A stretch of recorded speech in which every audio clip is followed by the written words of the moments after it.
Hello everyone. We have a wonderful guest with us today. He is a 3-time Grammy Award winning musician and an environmentalist. He is also a Goodwill Ambassador of the United Nations. He has now recorded the Indian National Anthem with the Royal Philharmonic Orchestra in London. We have with us none other than Ricky Cage.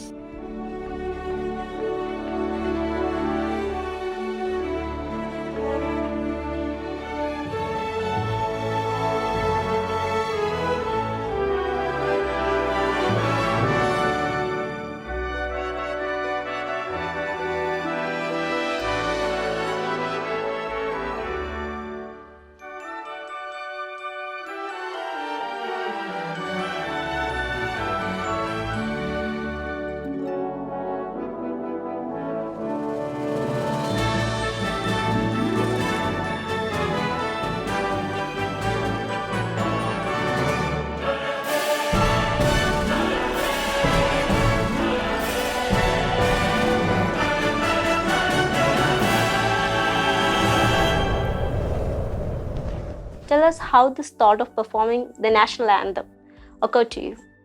So the national anthem is something, it's a piece of music that was the first piece of music that I ever learned, as a musician, and first piece of music that I ever listened to as a child, even before I learned any nursery rhymes or before I learned any, lullabies.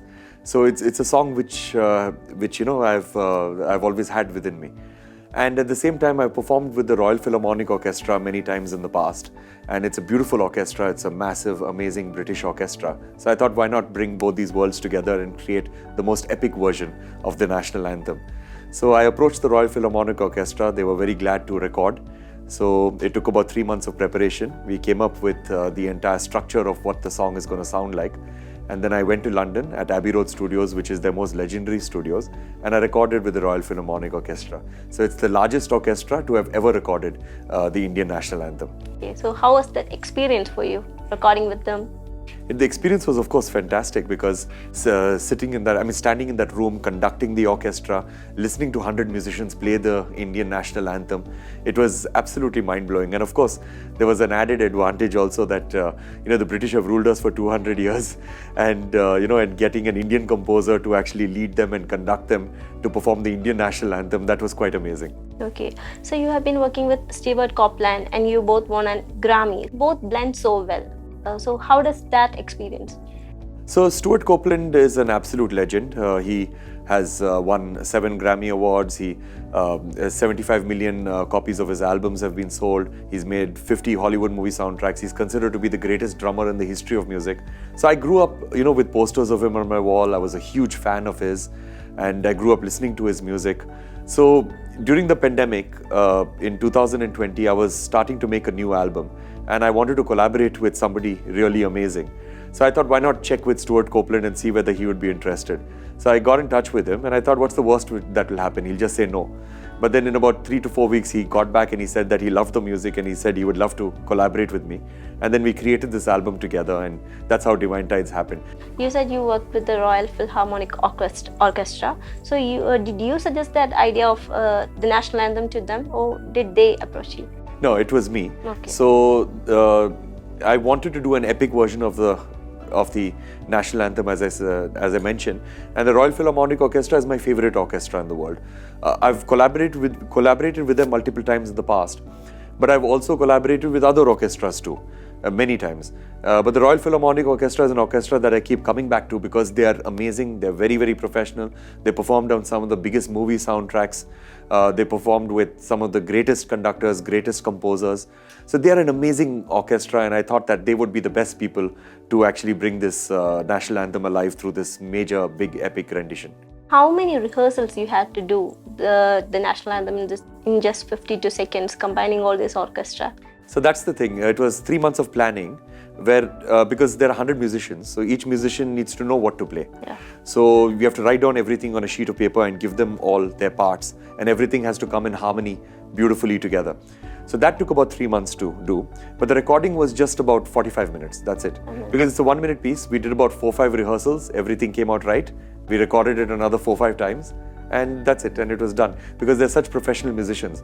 If it was any other orchestra, it could have taken a full day. We had to make sure that the anthem sounds as epic as possible, and at the same time, at some points the entire orchestra is playing together. Sometimes we bring it down to just a few instruments so that there is a dynamic range, there are ups and downs.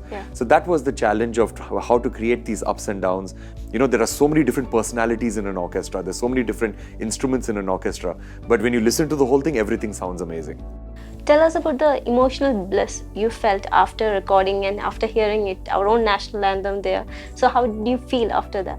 So in the ending of the anthem, we have all the British choir members in the orchestra, the singers singing Jaya He, Jaya He. That gave me goosebumps, because like listening to them singing, listening to the British singing Jaya He, Jaya He after having ruled us for 200 years. Because our British-Indian relationships have never been better than what it is today, right? But for me, I wanted to showcase a beautiful partnership between Britain and India. And through the national anthem, what's your idea of conveying through the national anthem now they recorded? So I wanted to create the most definitive version of the national anthem. So the idea is that we've not used any corporate money. It's completely 100% self-funded. There is no entity involved. There is no permissions we have to take. So what I'm doing is that I'm gifting this to Indians everywhere in the world, that you can use it for whatever purposes you want, even without my permission. Use it wherever you want, in your events, in your social media. If you want to put it in your films, you want to put it in wherever, whether commercial or non-commercial use it for whatever you want.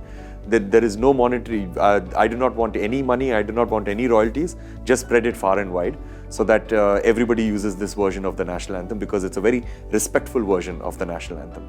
So I think this is what a new India is all about, that that a British orchestra performing the Indian national anthem is basically a new India.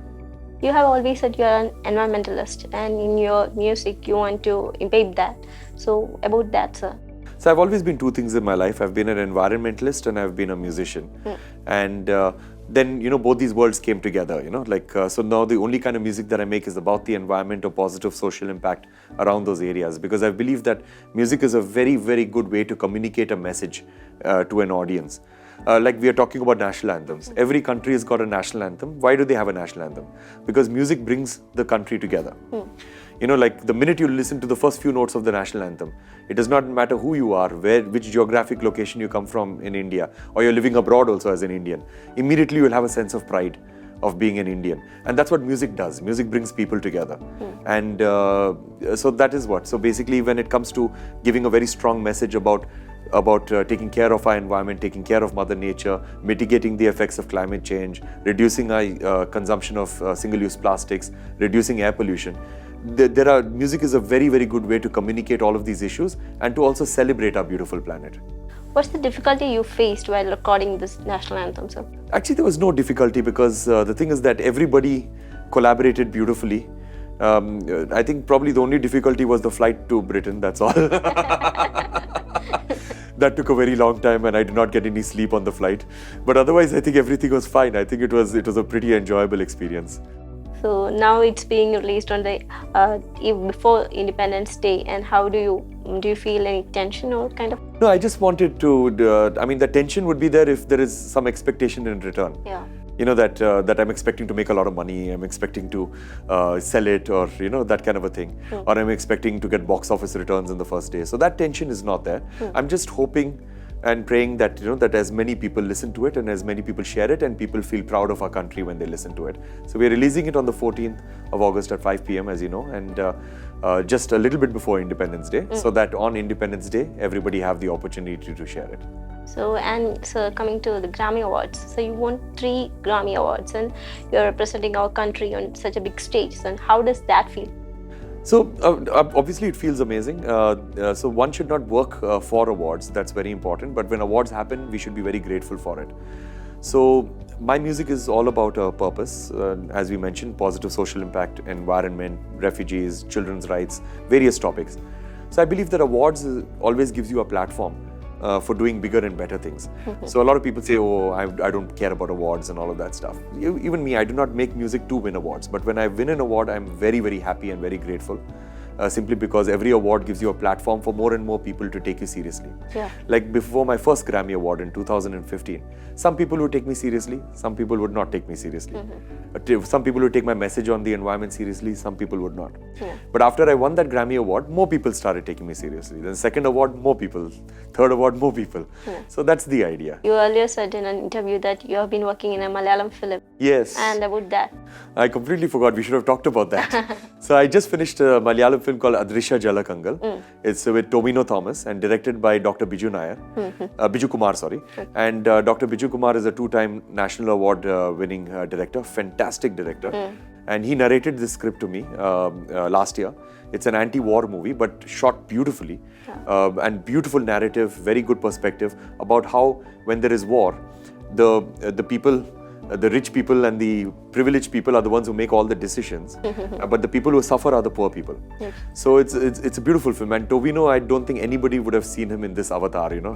He has acted so well, and his look is so different from what it is normally. And Namisha also is the actress. She's done a fabulous job. So it's a very, very good movie, and I hope that, I think it's going to be releasing around October. And I hope everybody watch it, because it's going to cut across languages. This is one of those films which has got very, very little dialogue. It's mainly music throughout the film. So I'm very excited about this film, and it's got a very strong social message. Okay, sir. Thank you. Thank you so much.